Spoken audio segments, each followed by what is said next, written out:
What it was like to be on the faculty with Charlie depended on whether you were intimidated or not. And a lot of people were, right? He was a big man. He was, I don't know, 6'3" or so. And had a very formal presence about him. And was nearly always in his three-piece suit, formal in manner, and with this enormous reputation, right? And some people were just afraid to approach him.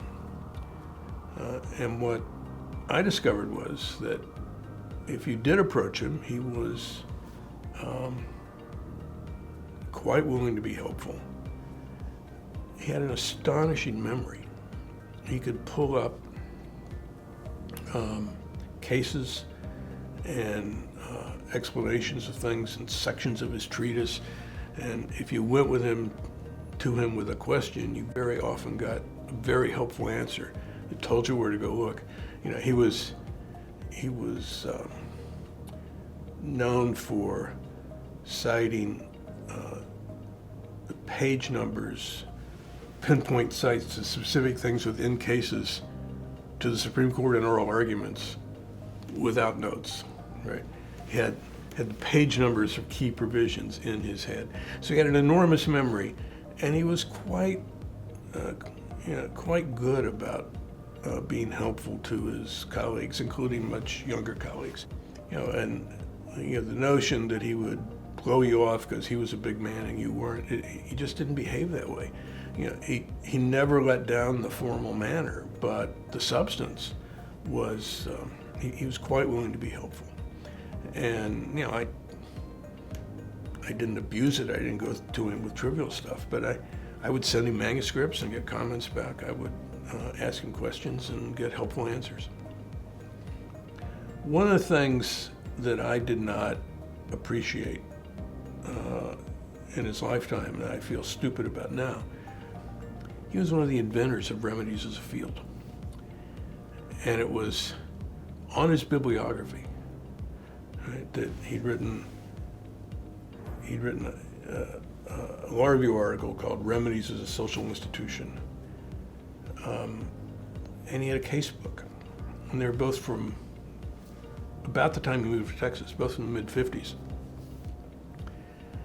And I knew they were there. I'd seen his bibliography. And I always meant to go see what they were about, but I was always busy and I never got it done, right? Well, it turns out, the remedies course as we conceive it today had to be invented. In the first half of the 20th century, most law schools taught separate courses in damages, equity, and quasi-contract, which is an old name for a big chunk of restitution.